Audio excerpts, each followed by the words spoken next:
Okay alright so guys आपको एक बार फिर से स्वागत है वही लेडीज फ्रेश कमाल धमाल एपिसोड में। और आज की फ्राइडे नाइट स्मैकडाउन जो हो रही थी लंदन ओ फेमस O2 अरीना से वो अब फाइनली खत्म हो चुकी है। तो चलिए एक बार नजर मार लेते हैं कि आज हमें क्या कुछ देखने को मिला। शो पूरा जैम पैक हो रखा था, अरीना पूरा चिल्लाए जा रही थी, छाती फाड़ फाड़ के थीम सॉन्ग गा रही थी अपने फेवरेट सुपरस्टार के। तो देखते हैं आज हमें यहाँ क्या कुछ देखने को मिला। तो वीडियो को एंड तक पूरा देखना। चैनल पर नए हैं तो चैनल को अभी लाइक एंड सब्सक्राइब कर दो, वरना आपको लाइव इवेंट्स के बारे में कैसे पता लगेगा। और हाँ, आप जानते हो हम यहाँ पे चीजें कैसे करते हैं। मैं पहले आपको ये बताऊंगा कि भाई शो पे हमें क्या सारे मैचेस देखने को मिले, कैसा एक्शन रहा, बैक स्टेज में क्या सारी चीजें हुई। उसके बाद हम देखेंगे सारे टॉकिंग सेशंस के बारे में, ताकि आराम से उनके ऊपर बात कर ली जाए। तो देखो भाई, वैसे तो स्टार्टिंग शो की कोडी रोड्स ने करी थी, लेकिन हम अपने पहले मैच की तरफ चलते हैं। कोडी रोड्स के बारे में बाद में बात करेंगे। तो पहला मैच हमें देखने को मिलता है टैग टीम चैंपियनशिप मैच, जहां पे द स्ट्रीट प्रॉफिट्स अपने टाइटल को डिफेंड कर रहे थे against the home town heroes the pretty deadly से। अब देखो, प्रीटी डेडली ने अपने लोगों की एनर्जी को यूज करते हुए बहुत धमाल मचाया। एक पल के लिए तो लगा कि वो जीत ही जाएंगे, लेकिन स्ट्रीट प्रॉफिट्स यार हाल ही में टाइटल जीते थे, उनको हारना था नहीं, तो वो प्यार से अपने टाइटल को रिटेन भी कर लेते हैं। Home town heroes pretty deadly को हार का सामना करना पड़ता है।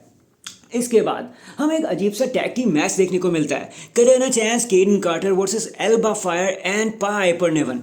और पाइपर नेवन तो पूरी जैकेट वैकेट पहन के, कोट वगैरह पहन के एकदम तैयार होके आई थी, बड़ी आसानी से मैच को जीत भी गई। बताने को यहाँ कुछ वैसे भी नहीं था। उसके बाद हमें पता चलता है कि बैक स्टेज में जिमी और मिस के बीच में एक छोटी सी आर्ग्यूमेंट्स हो गया है, जिसके बाद जाकर ये मैच भी हो जाता है। हमें जिमी और मिस का मैच देखने को मिलता है, जो बैक स्टेज से ऑफिशियल हो गया था। मैच में ज़्यादा कुछ बताने को है नहीं, थोड़ा बहुत एक्शन था, जिसके बाद जिमी उसो हैवी मोमेंटम के चलते मैच को जीत जाते हैं। वो रिंग अनाउंस टेबल पे खड़े हो जाते हैं और कहते हैं कि भाई गंथर, अब तू मेरी बात सुन, मैं मंडे नाइट ड्रॉ पे आ रहा हूँ, मैं नेटफ्लिक्स पर आ रहा हूँ, फिर मैं तेरे को बताऊंगा कि ऊसों से पंगा लेने का क्या अंजाम होता है। जिसके बाद ये मूवमेंट यहीं पर खत्म हो जाता है। फिर उसके बाद हमें एक और मैच देखने को मिलता है, जो होता है शॉर्लेट फ्लेयर और मिचिन के बीच में। लेकिन उससे पहले भाई बी फैप पे मार लगा देती है नयोमी। तगड़ी तरीके से उन्हें अनाउंस टेबल पे रहकर घूसे ही घूसे भर रही होती है, लेकिन तभी उनकी दुश्मन जेड कारगिल वहां पे आ जाती हैं। जेड कारगिल बस चेस कर ही रही होती है नयोमी को, लेकिन नयोमी वहां से भाग के निकल लेती है, उनके हाथ नहीं आती।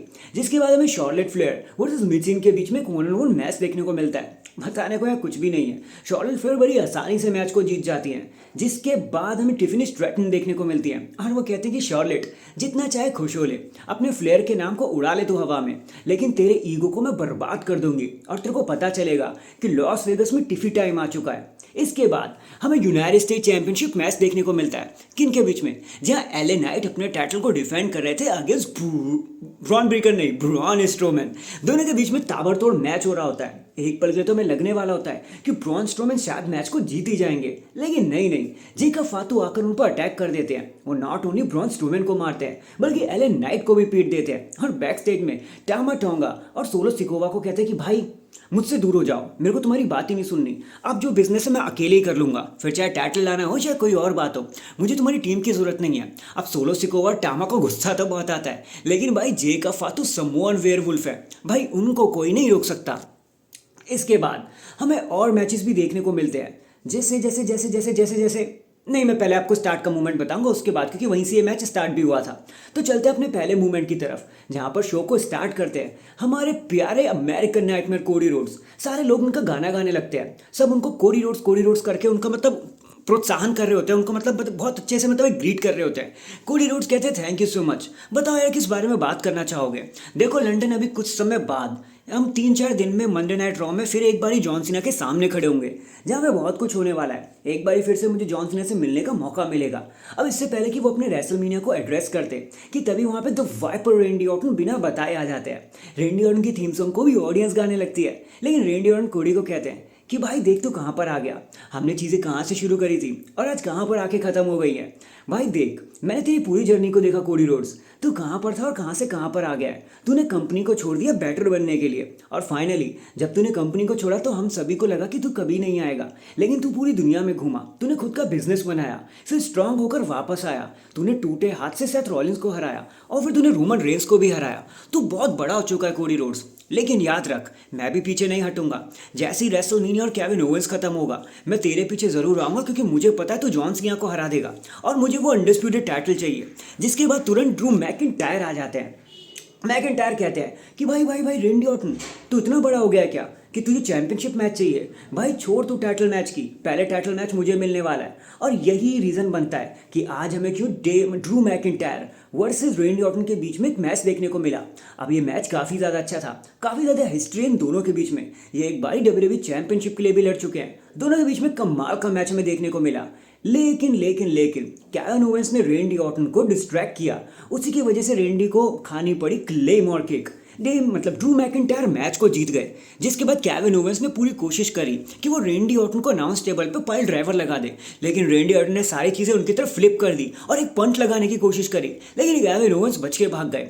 लेकिन फिर वहीं बैक स्टेज में ड्रू मैकिंटायर बोल रहे होते हैं कि भाई यार मुझे तो कोई छेड़ ही नहीं सकता, मैं अनडिस्प्यूटेड हूँ। लेकिन तभी उन पे डेमियन प्रीस्ट आकर अटैक कर देते हैं। डेमियन और ड्रू के बीच में बहुत तगड़ी लड़ाई हो जाती है, लेकिन Damien priest in the and एक साउथ ऑफ हेवन लगा देते ड्रू मैकिंटायर के ऊपर। और जो शीशा होता है ना, विंडशील्ड कहते हैं जिसे, शीशा होता है गाड़ी के, वहाँ पर अपना साउथ ऑफ हेवन लगा देते हैं। और आज डेमियन प्रीस्ट को अपर हैंड लेने का मौका मिलता है, जिसके बाद हमें रेंडी ऑर्टन का एक बैक स्टेज सेगमेंट देखने को मिलता है, जहाँ वो बहुत गुस्सा होते हैं और कहते हैं कि भाई क्या ही जान लोगे तुम मुझसे, मैं लेजेंड किलर हूँ, मैं ये हूँ, मैं वो हूँ, मैं वाइपर हूँ और मैं बहुत ज़्यादा गुस्सा हूँ, मैं वेट नहीं कर सकता रेसलमेनिया का, तो नाइट 1 के लिए सब रेडी हो जाओ, क्योंकि मैं इतनी बुरी तरीके से पंच लगाऊंगा ना केविन ओवेंस के ऊपर कि उसका सर टूट कर उसके धड़ से अलग हो जाएगा और स्टेडियम के रूफटॉप से बाहर चला जाएगा। इतना गुस्सा करके रेंडी ऑर्टन वहाँ से निकल लेते हैं। और फाइनली अब चलते हैं अपने मेन इवेंट की तरफ, जहाँ पे होने वाला था एक contract signing. Nick Aldis, Roman Reigns, CM Punk और सेथ रॉलिंस को तीनों को मिलकर इंट्रोड्यूस करते हैं। जहाँ सबसे पहले यार सेथ रॉलिंस ने आज कुछ खास बोला नहीं, उन्होंने बस इतना ही बोला कि रोमन जो तू खत्म नहीं कर पाया उसे मैं खत्म करूंगा, मैं तेरे मैच को क्लीन करूंगा, तू चिंता मत कर।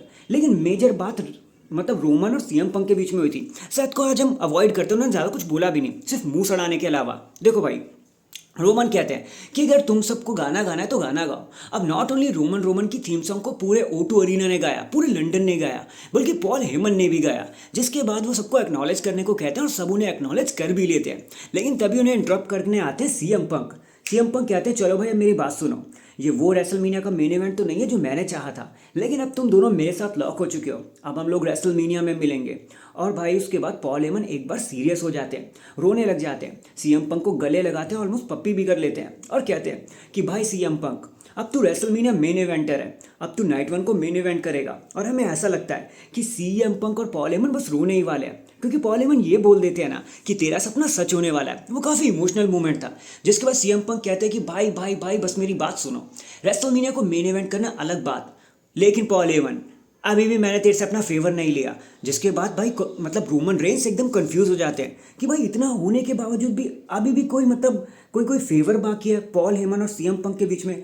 और इसी कंफ्यूजन में आज की फ्राइडे नाइट स्मैकडाउन यहीं पर खत्म हो जाती है। हमने सोचा था एक ब्रॉल होगा, हमने सोची थी लड़ाई होगी, लेकिन ऐसा कुछ भी नहीं हुआ। So that is it guys, अभी के लिए तो बस इतना ही। आपका क्या कहना है आज की फ्राइडे नाइट स्मैकडाउन के बारे में, वो ज़रूर बता देना। बाकी चैनल को लाइक एंड सब्सक्राइब कर दो, क्योंकि ऐसी न्यूज़ तो आपको मिलती ही रहेंगी और शाम को लाइव आने का आपको मौका भी मिलेगा मेरे साथ। वहाँ पर बहुत तगड़ा मज़ा आता है भाई, हर तरीके के लोग आते हैं, पूरी दुनिया भर के बंदे जुड़ते हैं, तो भाई वहाँ पर ज़रूर आना। तो चैनल को लाइक एंड सब्सक्राइब कर दो। बाकी अब अपना ख्याल रखो, खुश रहो। मैं मिलता हूँ आपसे दूसरी वीडियो में, because life is too short, tomorrow is not guaranteed, and piece.